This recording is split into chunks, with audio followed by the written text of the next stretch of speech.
For those that just came in, we're going to start at 10:25. You should be writing down the focus question. You should also go check to see if your answers from yesterday's assignment are correct. The answer key is located at the bottom of the focus question. Maybe a good little way to see if you got all the questions right. All right, 10:25, we will start though. Hello. Yeah, we missed you for sure. We missed you for sure. But you know the lesson's on YouTube, so you could always go look at it.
Okay, does anyone have any questions from yesterday's assignment before we move forward? That answer key is out there. Ask them now or forever hold your peace. Going once, going twice. Okay. So today we're going to look at kind of what happens after the New Deal, after a lot of the New Deal programs get put in place. And we're going to kind of overall look at FDR's presidency. And we're going to look at the two topics of the court packing fight and then eventually the Dust Bowl. Solid amount of notes today, but you have a short assignment, so that kind of makes up for it. I don't think the assignment's going to take you too long. All right. So let's look at some FDR presidential facts. Towards the end of the year, you'll see me do this a lot, specifically towards the last unit. I do this with a bunch of the last presidents. I just want to make sure we know certain things from his presidency that, one, couldn't come up on the Regents, and two, I think are just important to know, particular about his presidency. So take about a minute to copy down what's in red. The thing highlighted is the thing most likely from this slide you'll see on the Regents. So make sure you get that down, obviously, as well. So I'll give you about 30 seconds to do this before I start explaining some things.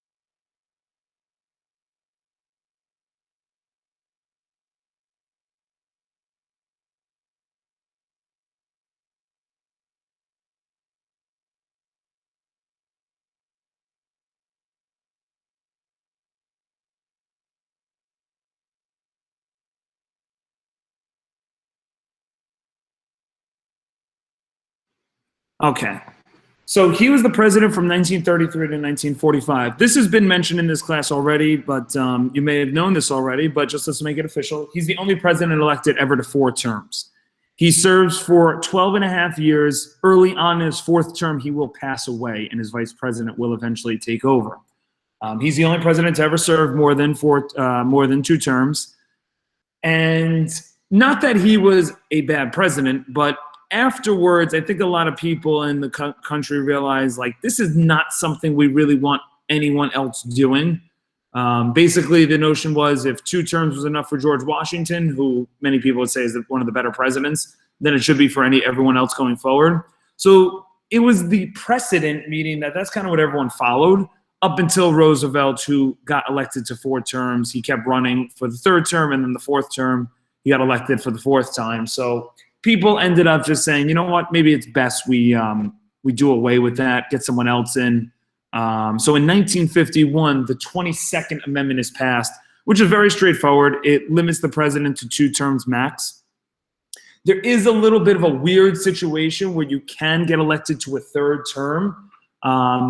Lyndon Johnson's a good example, who we'll learn about a little bit later on in this class, but he takes over as vice president. He becomes president 2.5 years So he is elected for just like 1.5 years. Then he gets elected for his first term, okay, first official 4-year term, and then he could technically run again. So he could be president for more. You could be president for more than 8 years. You just can't be elected more than twice.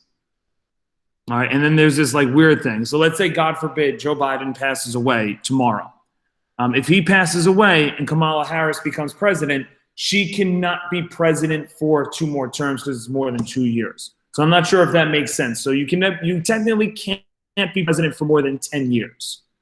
Okay, but you can be a part of 3 terms. All right, but you can never be elected to more than 2. All right, so I don't know if that clarifies anything, but it's definitely something that can happen. All right, if Joe Biden was to pass away 2 years from now and Kamala Harris takes over for a year or so, right, and then she can get elected to 2 more terms, that's fine. All right. If you were living at the time in like 1939, you would not know he had polio and he was paralyzed. Okay, not really anyone in the United States knew. We know now because we look back and we know that he was paralyzed. This is one of the only photos of him on the bottom right, okay, of him in a wheelchair. No other photos really around of him being in a wheelchair. If you look carefully and you type Franklin D. Roosevelt into Google, you can do it right now if you want. You'll notice most of them he's sitting behind a desk. You'll know most of the time he's sometimes sitting in a car, but you'll always see that he's sitting. So he did not have the use of his legs. So I kind of like mentioning this because, you know, it's kind of inspirational that he didn't have the use of his legs, yet he still became president, sort of thing. He's the first president to use the executive order to get things done. I wanted to take a minute and go over what an executive order is. It is something that only the president and the executive branch can do. When I told you back in the beginning of the year that Congress was the ones to make the laws, I wasn't necessarily lying to you, but I kind of left out that presidents could pass these things called executive orders. So they're not laws, but they're things they're like rules or policies that the executive branch and the president can enforce. So it's similar to a law. It doesn't have to go through Congress, but essentially it is a law. When a president passes an executive order, we follow it like a law. All right. So this is a little bit of a controversial thing because it gives a little bit more power to the executive branch over the legislative branch. And he is known as the executive order president, meaning he passed more executive orders than anyone else in American history. I'll show you this here. Just look at this next slide. I'll come back to this in a second. This is, oh, really? Josh, can you email that to me? Like he could like slightly walk. He just needed a lot of help. Can you send that to me, Josh? I don't think I've ever seen that. Thank you.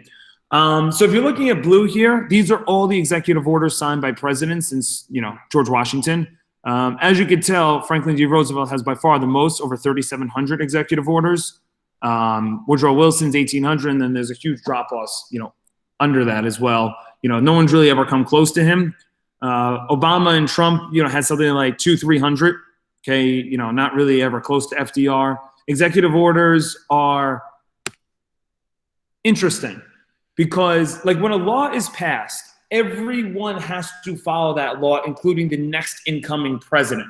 When an executive order is passed, the next president that comes in can just do away with the executive order. He can just overturn it without any change.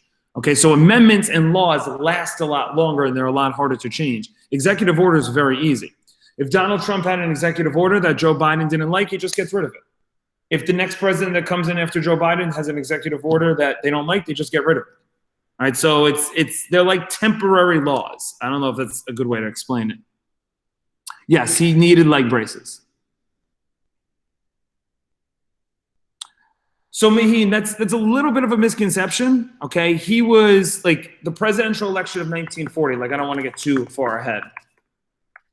All right, so the presidential election of 1940, okay, there's a guy named Wendell Willkie who he crushes. So there is an election. He was pressured because the world was in so much turmoil. We didn't want a presidential change.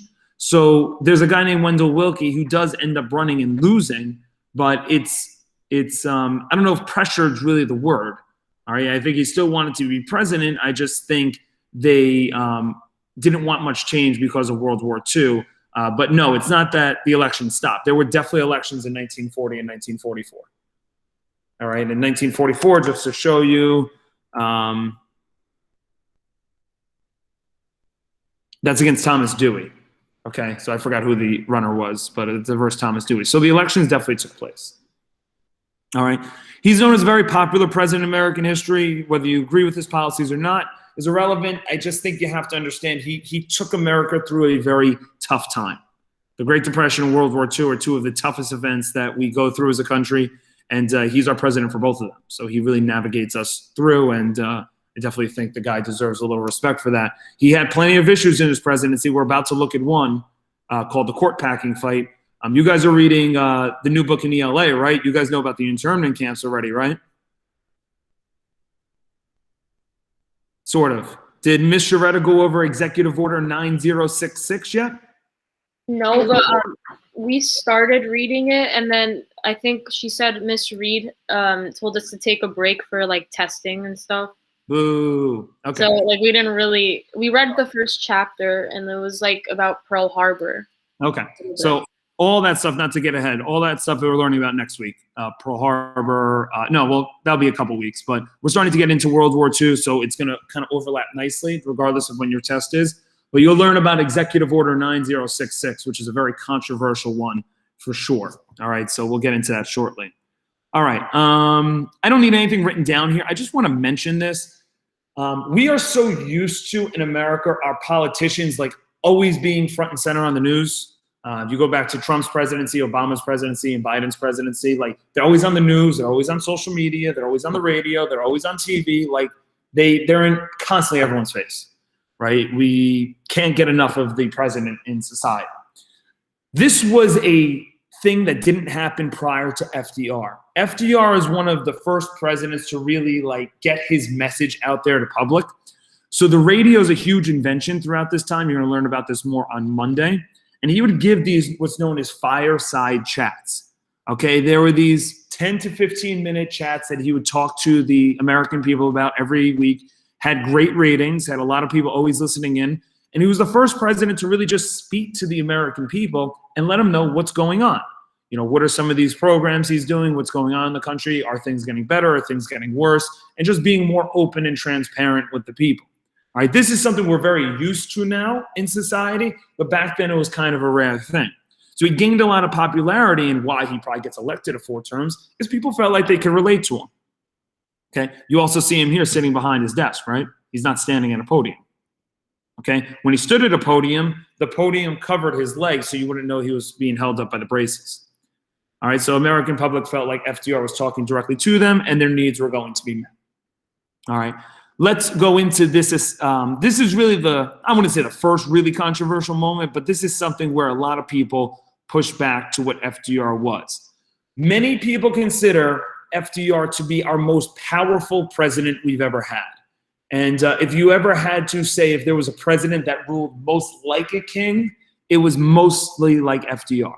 Because FDR, you maybe argue Andrew Jackson, that may be another good argument.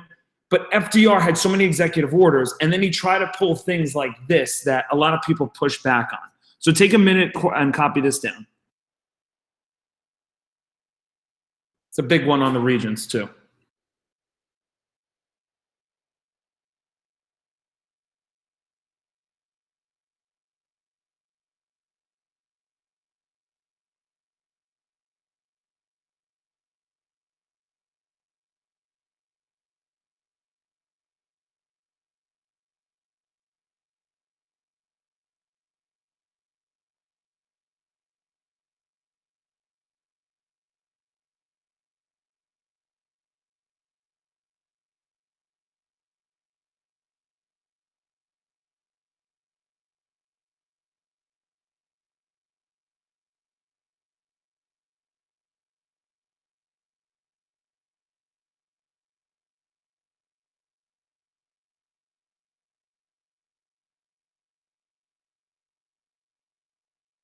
Okay, so let's establish the situation that's going on. So the New Deal programs we learned about yesterday were the New Deal programs that obviously went into effect. But let's think back to judicial review. Everything the executive branch does, everything the legislative branch does, is under review by the judicial branch, hence the name judicial review. So it's not just laws, but even actions by the president need to be deemed constitutional or unconstitutional. So there were some New Deal programs that were a little bit more controversial and a little bit maybe going to pass what the Constitution was. So there were some of these programs that were not approved by the judicial branch. They were deemed unconstitutional. Okay, and I think you guys get what the point of that is. So this frustrates FDR in a big way because he wants some more New Deal programs passed and he thinks they're going to help out the American people, but the judicial branch disagrees. So FDR, okay, comes up with a new idea. Okay, so let's go back to this. Write in the chat who is responsible in our government for appointing a Supreme Court justice. What person in our country? You want a new Supreme Court justice? Excellent. Maheen Nanesia, good. The president. So here's the tricky situation. FDR says, you know what? Maybe I could find a little loophole to this situation. So he's going to propose the Judicial Reform Bill. Okay, and it's really said the Judicial Reorganization Reform Bill. And what he wants to do is he wants to increase the number of Supreme Court justices from 9 to 15 in his reform bill. Okay, so you say, okay, you know, what's the big deal with that? You know, it shouldn't be too big of a deal. Well, here's the issue. Let's say there's 9 people in a room and Mr. Panio, you know, casts a vote. Let's make it something stupid. Let's say Mr. Panio asks these 9 students. Okay, yeah, we're gonna get to that in a second, Laura. Let's say Mr. Panio asks his 9 students, hey, look, do you guys want to have pizza or do you want to have Chipotle for dinner? And Mr. Panio, who is a big fan of Chipotle, not sure if you know that. I am Italian, love Chipotle. Love pizza, but I'm a big Chipotle guy. So I say, you know what do you guys want? I'll order for us, I'll pay for it. You know, you want Chipotle or pizza? And let's say 6 of you vote for pizza and then 3 of you vote for Chipotle. Well, now my side lost. Now I'm not getting kind of what I want. So I say, you know what? Hey, you 6 from the other room, come in here. Come in here. And I whisper to them like, hey, you know what? I'm a big Chipotle guy. Don't you guys like Chipotle? And they're like, yeah. All right. So then I say, all right, let's ask the same question again. And since these 6 people are supporters of mine, and we ask the same question, do you want Chipotle or pizza? Now the vote goes 9 for Chipotle, 6 for pizza. So FDR realizes, yes, FDR, Chipotle for the win. Basically, FDR realizes, look, I can appoint the Supreme Court justices. A lot of these New Deal programs are failing because a lot of the Supreme Court is disagreeing with me. A lot of them, I think, were Republicans at the time, or appointed by Republican presidents, I should say. And a lot of them were disagreeing. So he says, all right, let's reorganize. We need more Supreme Court justices. And he said things like, you can imagine, you know, the more minds in there, the better. It's going to give us a better decision. But people kind of saw through that and saw like you're appointing 6 of the 6 people that are going to agree with you. So most likely you're going to get all the things you want to. So yeah, you can maybe look at it like a spoil system, and it should be an odd number. Yes, because we don't want to tie in the Supreme Court. That's not good. All right. So many of FDR's opposers in Congress and in the country said FDR was trying to pack the court. So this is what it's known in the regions as the court packing law. All right. To get his New Deal programs passed, the bill was denied by Congress. Congress did not allow this to pass because Congress interpreted it as basically he was trying to pack the court with supporters so he can get more of his programs passed. This goes along with if there ever was a president, most like a king, FDR would be it, because he was trying to, you know, finagle things like this. Very crafty move, but this is a great example of checks and balances. The president proposes a bill, okay, which is his right to do, for change in the judicial branch, which he can do. The legislative branch basically checks the executive branch and denies it. This is a great example. Your assignment will eventually get to this. Now, I'll ask you guys now. We're going to do 2 regions questions. But after the regions questions, do you guys want to take a break and go to the assignment and then finish up with notes? Or would you like to do one more slide of notes and then go to the assignment? So let me know if you would like to continue notes, write notes, or if you would like to go to assignment. Notes, notes, notes, notes, notes. Okay, majority wins. All right, let's do these two regions questions. All right, a major result of President FDR's New Deal was the what? So this is kind of a review from the last few days, right? Just to stay on top of some things. What was a major result of FDR's New Deal?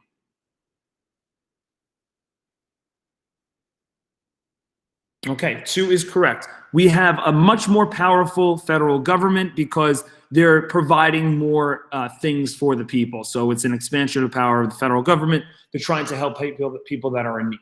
And that's exactly what the New Deal is. All right, Congress refused to enact FDR's court packing plan because the plan what? Okay, 1 is definitely correct. It threatened to upset the constitutional system of checks and balances. When you put in a lot more Supreme Court justices, that's basically going to mean the executive branch is putting in more of the people that support them. So it's upsetting the balance of checks and balances. Okay. So I'm going to ask you this question: where are the Great Plains? Because I asked my 8C1 and they looked at me like I had 5 heads. Is the Great Plains in the East Coast, the middle, or the West Coast of the country? Where are the Great Plains? East, the West, or the middle? The middle. Okay, very good. So the Great Plains is this area that we've talked about a bunch now. Okay, it's in the middle of the country. Flat land, a lot of farmland, a lot of desert, not desert, Jesus. A lot of extreme weather.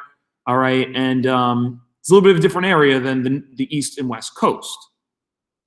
Okay, so what we're going to look at now is an event that happens here that we're going to look at more on Monday, but I at least want to get started with it, that caused severe problems in the United States, and that is called the Dust Bowl. So before we go into the notes, I want us to look at photos quick.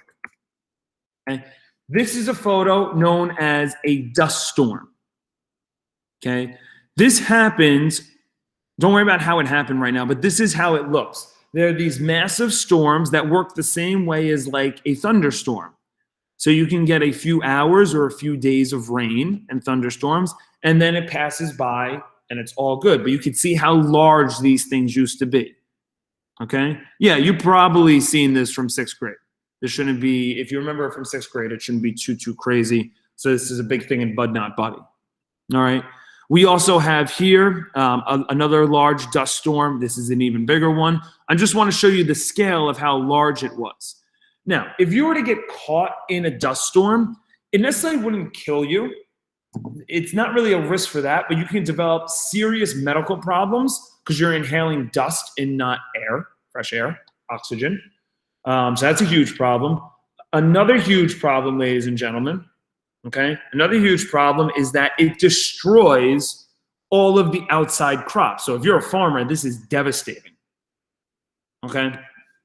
Going back to this photo here, I don't know. Maybe you can explain it. Maybe Mr. Lardo can explain it, but I don't know the reason. But for some reason in our country, all of these dust storms moved east. So they would start out in Nebraska, Kansas, Colorado, Oklahoma, and they'd constantly move east. I don't know if that's because if we have an easterly wind, maybe that's a question you can ask Mr. Lardo. I don't know the reason. But these dust storms always went east. They never really went west. Okay, so they constantly moved east. They went as far as to New York. They went to Florida. They went to North Carolina. They went to the Atlantic Ocean. Here's proof. Here's New York City. It's crazy. These things that start in the Great Plains travel throughout the entire country. So this was a problem that not only people in the Great Plains had to deal with, but people out in the East Coast had to deal with as well. So really it affected like 3/4 of the country. So now we want to look at how in the world does something like this ever happen? I mean, have you guys had school? Have we ever had school closed because of a dust storm? No. So why does it happen right now? Why is it happening throughout the Great Depression? You know, as people are already struggling with the economy, now we have this environmental issue. So let's write down the causes here. I don't need a new focus question. This is just for my other classes who work at a little bit of a different pace. But please write down the 3 causes of the Dust Bowl.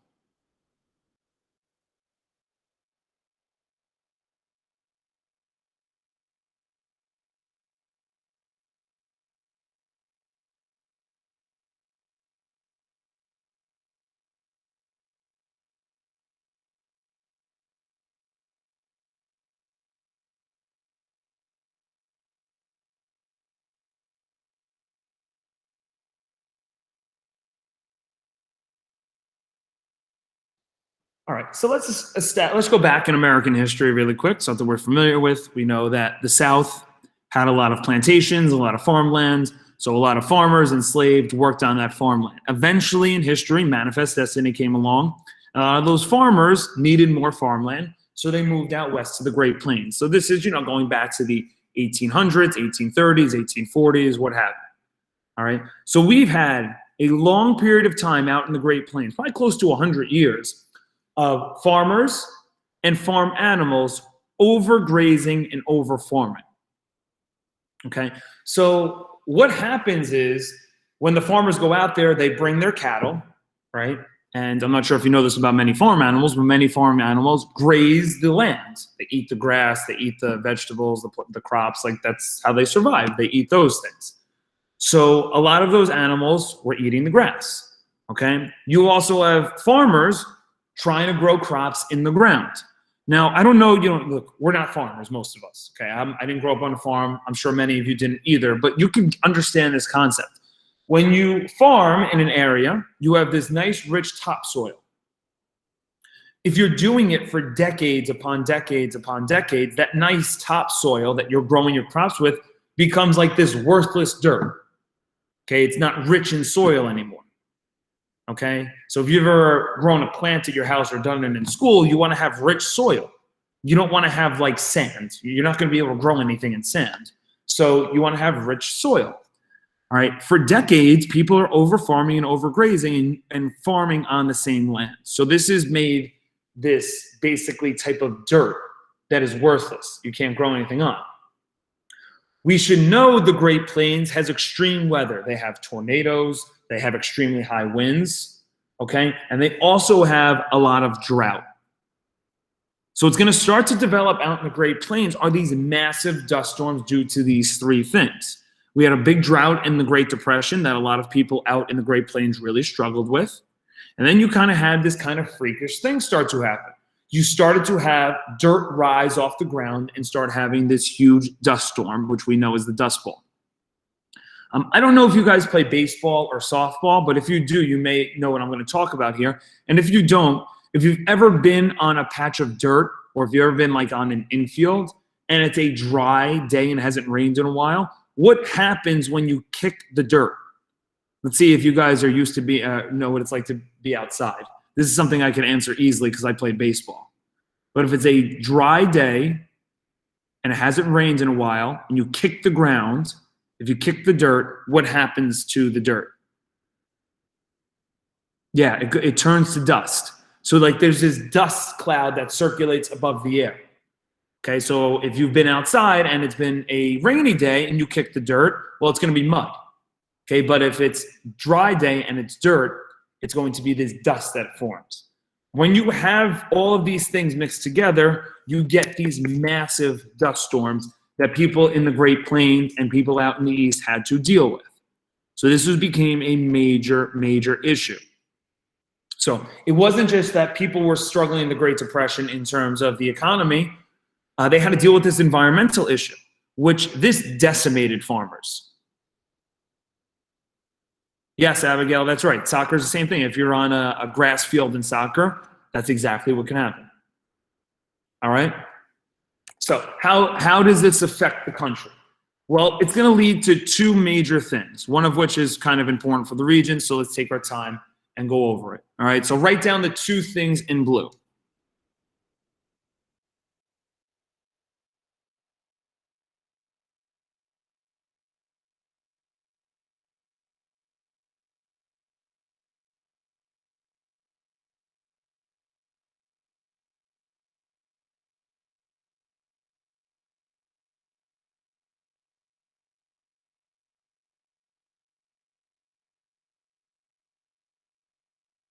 So the dust storms were so bad in the Great Plains that people had to leave their homes to find work. They had to leave their homes.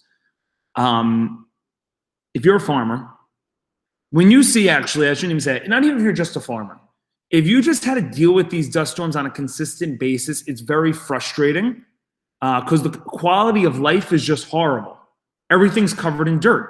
Everything's covered in dust. Picture your house. Picture your children. Picture your animals, okay, if you have any pets. Picture your crops are all covered in dirt and dust. It's a big, big problem. So it's not just farmers that had to leave. It's just people needed to leave because the quality of life was so bad.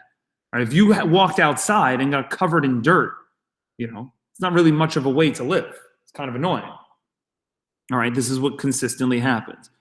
All right, so many people had to leave. And a lot of the people that left were farmers. And obviously, if they leave to a new place, they need to go to an area that there's some jobs. Now you need to put everything together. It's the Great Depression. Unemployment rates over 20%. That means 20% of the country doesn't have a job.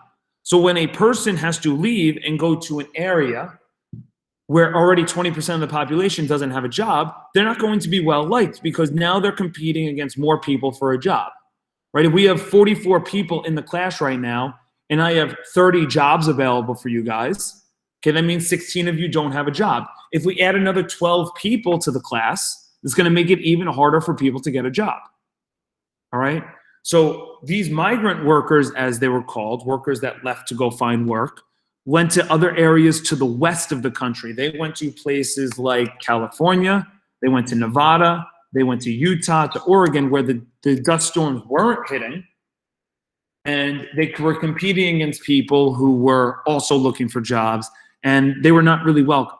The idea was like, if people are already struggling here, we can't accept any more people.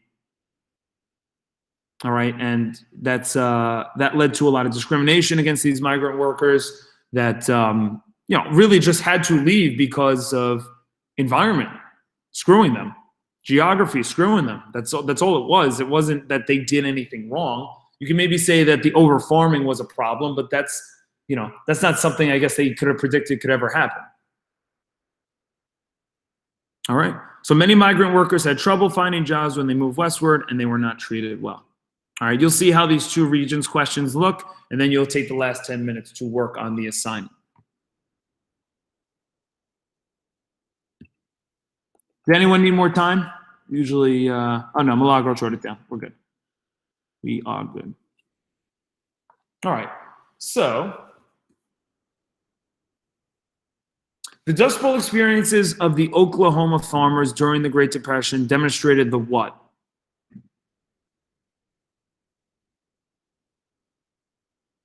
One, very good. Effective geography on people's lives. Guys, think about it.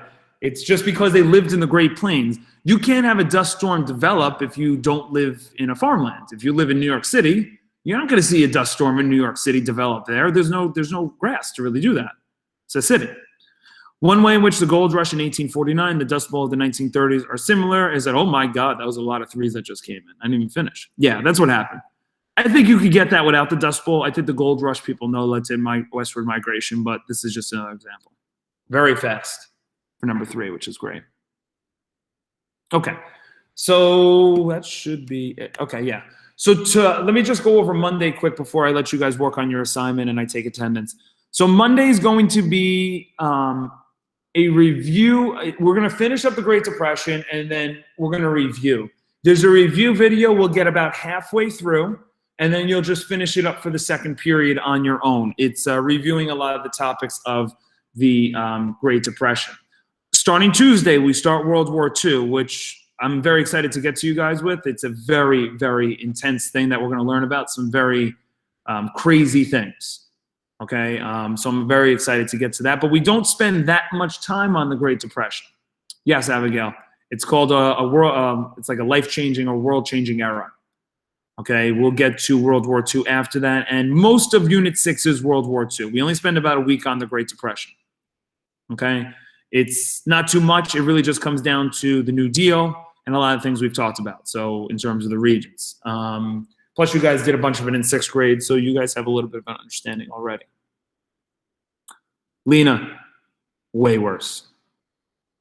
I feel bad because I was on parental leave, so maybe you didn't get the full experience of World War I. I tried to give it as best I could. So Lena, it's much worse. Yeah, Milagros, I know. I know you guys don't do social studies really in 6th grade. I am well aware. Okay, so today's assignment, I think pretty simple. You're going to get a little political cartoon practice. So basically, do the reading at the top here. You have a kind of political cartoon that is obviously biased against FDR, but the Regents is biased against FDR in terms of the court packing plan. There are some good cases to maybe increase the amount of Supreme Court justices. The Regents doesn't really ever go over it. You can make the argument. Of course you could. But we'll look at it from the biased perspective of FDR being wrong for trying to pack the court. Okay, because that's what the Regents does. And yeah, 5 questions there. Answer them on the Google Doc. I did hear about Prince Philip. One of the heirs to the throne in England passed away today, which is obviously very sad. To say the least, though, he lived a very long life. And I think that's, you know, something to be celebrated sometimes when a person close to 100 years old passes away. But I did hear about that. And if it was a world history class, we probably spend some time on it. But since it's U.S. history, I can't, you know, I can't spend too much time on it. But yes, that did happen today. So thank you, Tiara, for staying up to date on current events. That's always helpful. All right, no one go anywhere. I still have to take attendance, but you guys are working on this for the rest of the period. I think it should be pretty straightforward for you guys.